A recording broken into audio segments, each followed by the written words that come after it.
Hey guys, I'm going to show you how to get your real drum mixes from sounding like this to this.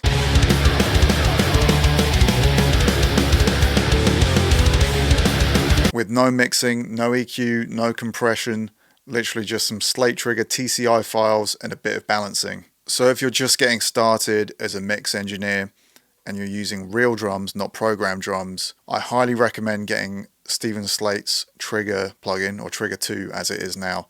I am in no way affiliated with Slate, it's just something that I use all the time. And if you're mixing drums and you're doing any sort of sample replacement, it's just the go-to in the industry, I think, for triggering drums. So if you're familiar with Ultimate Heavy Drums from Middleton Audio, obviously the main focus of that is this contact instrument, so you can program all of the drums in. But if you buy that, with your order, you also get a separate download of Slate Trigger TCI files and one-shot samples that you can use in your mixes. So for example, the snare drums in Ultimate Heavy Drums, the contact instrument, it starts from ghost notes all the way up to really hard-hitting rim shots. There's about 7 different velocity layers for the snare drums, and at each velocity layer, there's like 7 different hits. So you're never going to hear the same hit in a row in succession at the same velocity layer. And all these different layers from ghost notes all the way up to rim shots, it allows you to program super realistic and dynamic snare rolls. But as well as existing within a contact instrument, all of those layers and samples also exist in a Slate Trigger TCI file. So these are files where you can feed in real drums and re-trigger different drum sounds that are going to be just as realistic, just as dynamic as the real drums themselves, because if you've got enough different velocity layers, you've got enough different hits at each layer, you'll be able to replicate really realistic drum sounds, but completely change the drum sound by using these sample files. And just quickly, a one-shot sample is literally just one hit, just like a WAV file of just a single hard hit, either for a snare or a kick or a tom. And the Slate Trigger TCI files are essentially all the same hits that are in the contact instrument, so every velocity layer, all the different dynamics that you need, but you're able to trigger them off depending on the velocity that is being sent into Slate Trigger. This whole thing started with the idea of me just making my own drum samples to create TCI files, Slate Trigger files, that I would sell and mainly use in my own mixes. And the idea for the contact instrument came a lot later. But the reason that I wanted to create these samples for myself, someone that does a lot of mixing work, is if I get sent a drum recording where it's not been recorded, or the drums haven't been tuned to the standard that I would like, or the playing is just too inconsistent, I always like to, in those instances in particular, rely on samples. And I've got a big library of different samples and Slate Trigger files, but I also like blending in my own one-shot samples at the hardest velocities. And something that's really annoying is when you're doing like a whole album and you've layered up maybe like 3 or 4 different snare drums and blending them all in, trying to get the phase aligned. If you're using one-shot samples, you want to line them up for your like rim shots. But the moment you do like a more dynamic roll with like softer, fatter hits, those one-shot samples that you've got in phase with the rim shots are not in phase with the other hits.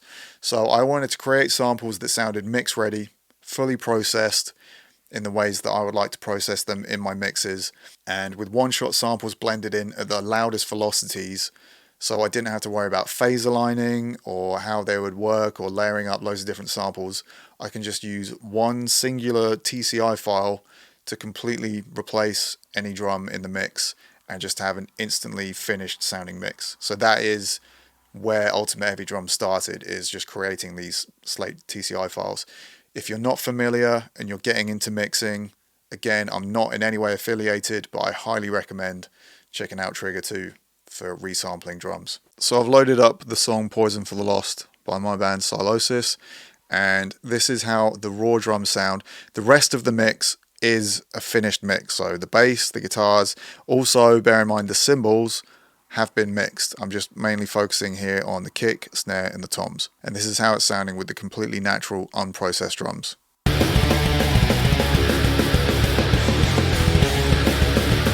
Now, it's important for me to say that I'm very fortunate to be in a band with Ali Richardson, who I think is one of the best metal drummers out there at the moment.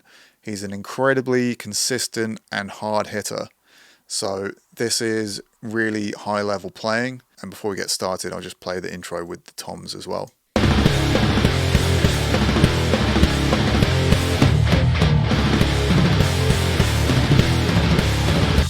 So I'm going to open up Slate Trigger on this kick channel here, which is my kick close mic. Open it up. There's a few samples already loaded, but to find the directory of samples, you go to settings, select base directory, and then you want to find this folder here, Middleton, TCI and one-shot samples. And we're going to be using, this is the kick channel, so kick TCI files. And I like this Tama 22 Resident Head Off. That's my favorite one.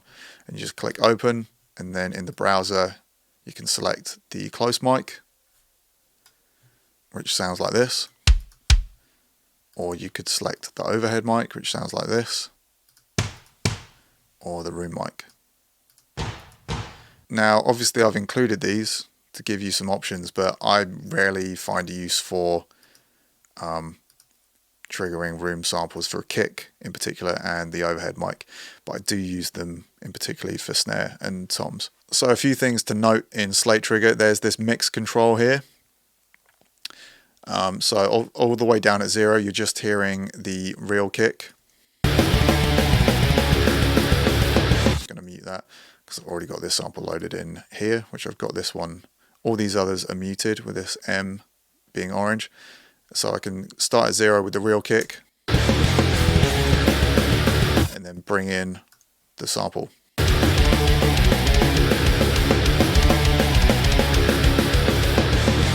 Now obviously with this mix control you can blend in the sample with the real kick.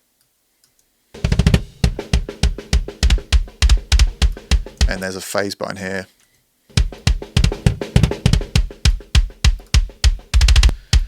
To help you figure out what sounds better for making things in phase. So basically I've loaded up a bunch of different kick samples there. We can just pick which one we like the sound of and just cycle through a few of the different ones.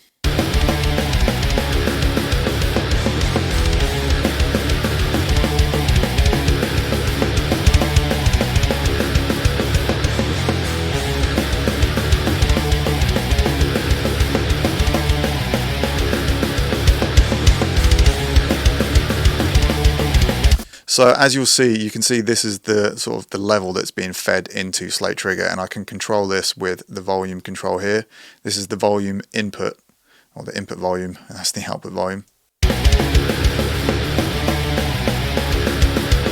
And these two lines here are the threshold, so you control that with the detail. So if you bring it all the way down, it's going to potentially be picking up like snare hits.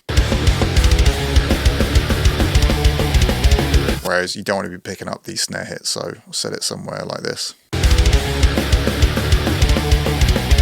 So that's how you go about resampling a kick drum. Just leave it at that for now. I'm going to get to the snare. So this is the snare top reel. That is the mic completely raw, how it was recorded.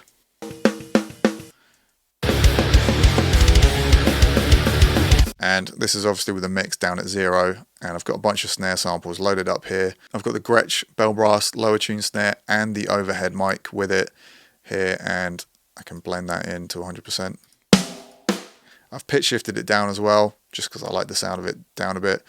And obviously if you're using the close mics and the overhead mic, you want to match, if you're messing with the tuning, make sure they're exactly the same. And this is how that sounds. I'm going to blend it in from the original snare and then blend in the sample.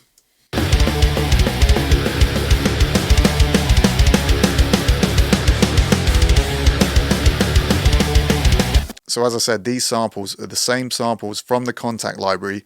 They are fully processed, fully EQ'd, compressed, saturated. There's one-shot samples blended in. They are designed to be a finished sounding mix for every part of your kit. So that is designed to sound like a finished snare drum, how I would process it in a mix in terms of, as I say, the EQ, compression, any saturation. I did many different revisions of these snare sounds before settling on them, and I tested them all out in my mixes to make sure they really sounded exactly how I wanted them to. So I'll cycle through some of the different sounds and you can hear some of the different snares.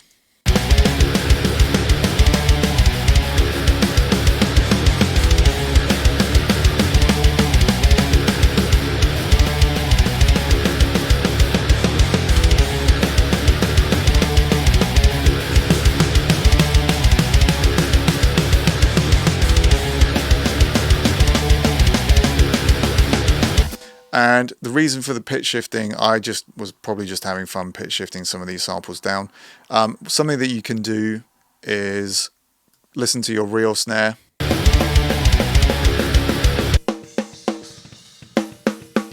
In solo, and try and just match the pitch of your real snare with the sample, and try and get a sample that has the same sort of note to it on the ring, and it should, in theory, be able to sit in phase a bit better. But I would always rather print off a sample if you're going to blend it in with a real sample and be able to look at the phase as a waveform.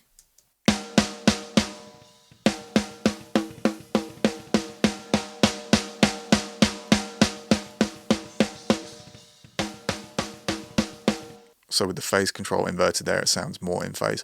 So you'll hear it sounds pretty seamless as I blend this mix control up.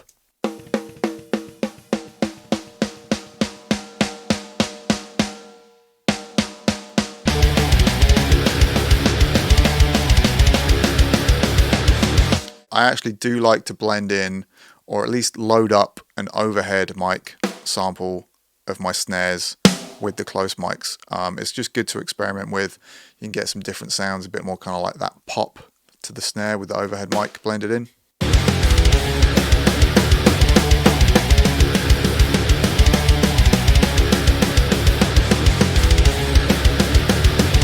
And as I said, these are obviously multi-velocity samples, so if you feed in a lower volume, you're going to hear not just the same sample quieter, you're going to hear softer hits that were played in.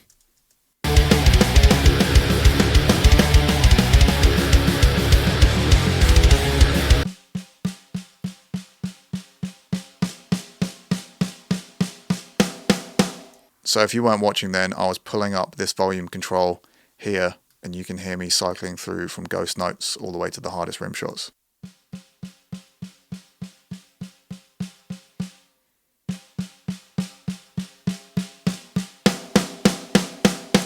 So I went quite fast through the velocities there at the end, but as you can hear, you can recreate very dynamic and realistic rolls because there's so many layers and there's so many different hits at each layer that you're never going to hear that machine gun triggered sample sound. Toms, then we can look at quickly. I've got these different files that I'm actually sampling from here. I'll get into that shortly. But just to show you what I load up for toms, I'm going to mute the raw tom sounds and unmute the triggered ones. This is how that intro sounds.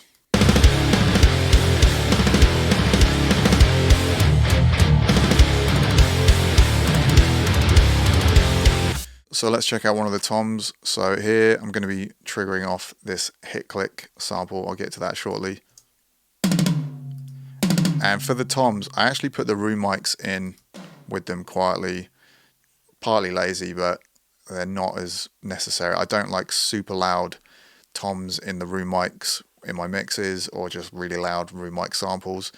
So I do like a bit of the overhead blended in, and I'll put the tuning up on these samples to match the original tuning of Ali's real first rack tom. And these are all firing off at, as you see here, at the hardest velocity. So those are all 127 hits, but you could bring them down or add some dynamics, and I'll show you how to in a bit.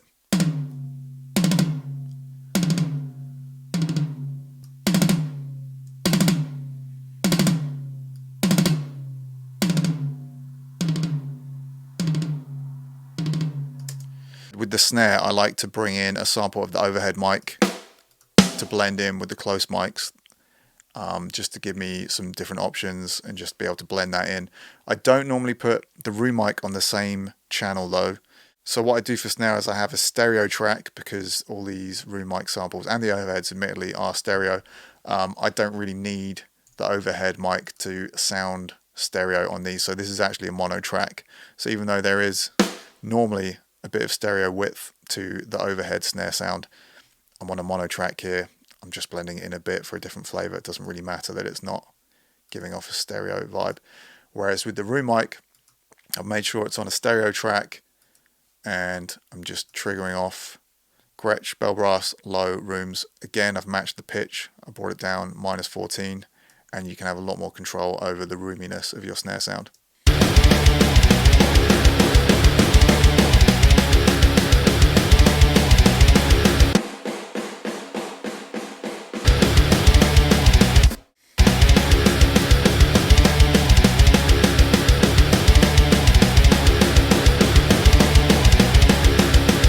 So another great way of using Slate TCI files that a lot of people do, if you've got a really well recorded drummer and a great sounding kit, but it's in a small room, you can fake the sound of a big ambient drum room by using just room mic samples like this.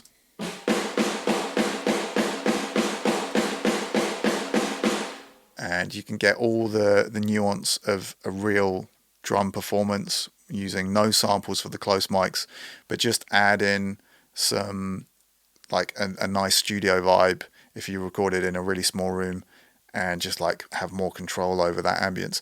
Also, I mean, even if you do record in a really big studio, sometimes if you're recording drums all together, because some people will record the shells separate to the cymbals, which is a bit annoying if you're a drummer. Sometimes you'll have a great sounding drum room, but if you're playing metal and you don't want really wishy-washy cymbals in your room mics, again, you could just use the Slate TCI files, even if you did record in a really great big sounding drum room, because you just don't want a lot of cymbals or kick drum in your room mics. So you could potentially just have no room mics for the real drums and the cymbals, and just use samples just for the close mics, or just for replicating what would be in a close mic, like a snare drum, for example.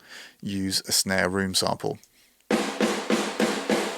But it's nice to have that, as I said, on a separate track so you can kind of blend it in as you see fit, and that might change depending on your master bus processing. So now I've shown you how to use these Slate Trigger files.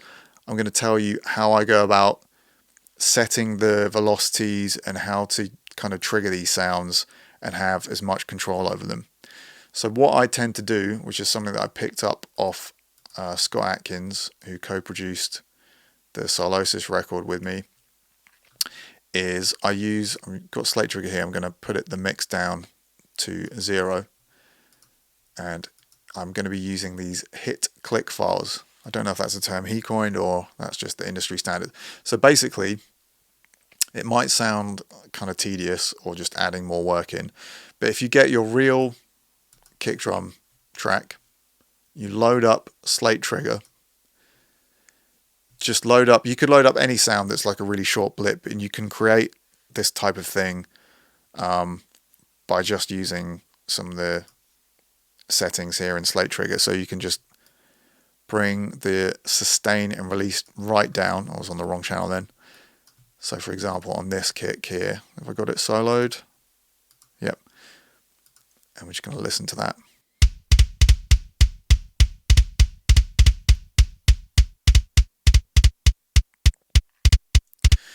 So what I've done is I've brought the sustain and release nearly all the way down, so it turns it into just a really, really tight blip of a sound. And the purpose is to kind of forget that this is a kick drum. You could use the same sample for creating these files for your kick, snare, or your toms. And you're going to go through and check the velocities that are coming up in Slate Trigger. So for me personally, when I'm mixing metal, all the records that I grew up loving, most of them were just using a completely replaced kick drum, just a one-shot sample. So I like a very consistent, just same velocity sample. I don't like it to sound completely machine gun-like, but I'm happy for my kicks, for the most part, for most metal, to be all firing off at 127 velocity. So, for example, if I press play on this, bring the detail up because it's picking up snare hits there, which I don't need. And I'm just going to feed in more input level. So even softer kick hits are just going to be pushed upwards. So it's going to be firing off samples at 127 velocity, and I can bring the detail up. So I'm not getting any like unwanted snare hits being triggered. So basically, with the volume being pushed up, I'm essentially just ironing out my kick track. So now my kicks are all just going to be at one velocity. I'll then export this whole kick track as a WAV file, and I will end up with something like this file here that you see. I'll take off trigger and you can hear it. You can hear that wasn't actually a kick sample that I used, but it was a very similar thing, and there was just a very distinctive blippy sound that you can then re-trigger from. So if I pull the So I'll pull the volume up on that one. So now I've got a really clean file to trigger from. I'm not going to be firing off kick samples that are being triggered by snare hits or anything like that. I've just isolated it down to just kick drums, and it's just going to be firing off at the exact same velocity every time. So that means I can load up Slate Trigger and trigger directly from this already triggered sound, but I know that it's just a really clean file to sample from, and I'm not going to be mistriggering, as I said, snare hits, tom hits, or that kind of thing. I'm going to go into settings, select base directory, open up the kick TCI files folder, and just pick any of these kicks to trigger from. So I'm going to pick this one. This is probably my favorite kick in the library. Pull this down here, and there I've got it loaded. And now I'm going to be just triggering from this track here.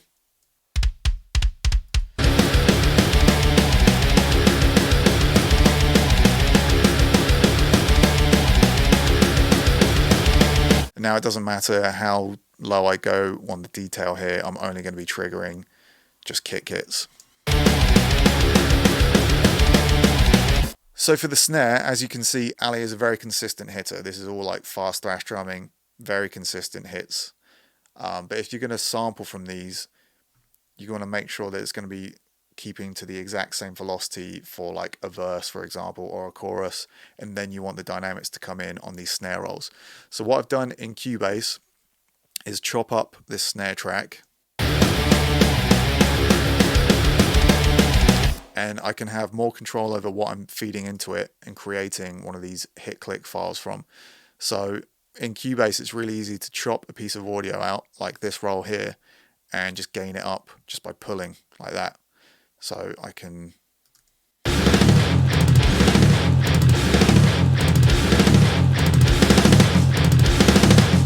so what I did then is I pulled the audio up like by 10 dB or something, and it's just then triggering off at like the hardest level hits. And you can hear like a ghost note come through that's picking up on like one of the tom hits come through. So that was too much, but if you want to have more control over what you're feeding into Slate Trigger, you can chop up your audio. It might take some time, but if you're recording like a pro album and you want really realistic drum sounds, but you want to resample them, you really want to like go in on every fill and try and match the exact humanization that it was played in with.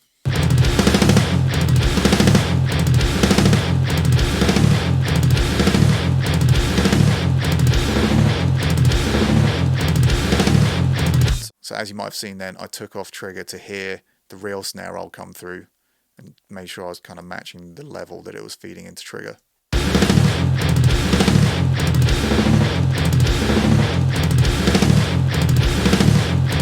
And you can go in, you know, if you really wanted to, and chop out individual hits if you don't think they're feeding at the right velocity and gain them differently.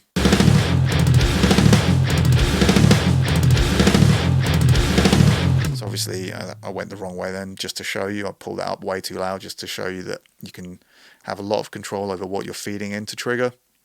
But what I would do to create like a hit click like this one for my snare is be a bit more methodical. Go in, like if I wanted to make sure that this was triggering off like 115 velocity for a fast thrash beat, I would kind of look at the level that's peaking here, kind of like gain it down. And even though all these hits are really good and solid, there was one hit there that kind of triggered off a lighter hit. And I would go in on that hit and just gain it up just a little bit so it triggers at the same velocity as the other hits next to it. You can go through your entire song like this, and it's quite a lot of work, but if you want to replicate a real drummer's performance using completely resampled sounds, the best thing to do is just be quite methodical. Go in and just chop sections up, make sure the snares are being fed in to trigger at the velocity you want them to, and make sure that the rolls that are meant to be really dynamic, you kind of match that dynamics like this. And down here, you'll see a hit click file that I've used where I've already done that and gone through the entire song. So I've got, again, a really clean file to trigger off. I know that no matter what I do, I'm not going to accidentally trigger off like a tom hit or a kick drum hit, because I've gone out and chopped all the samples off when I made this hit click file. So let's listen to that roll. I tried to really match the exact dynamics that Ali played that in with.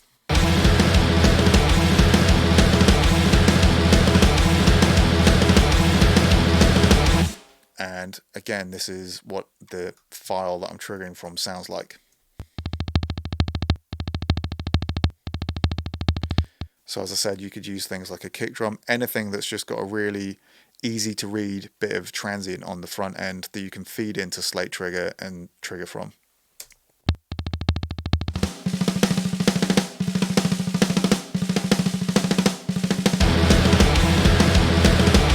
Same principles apply to the toms.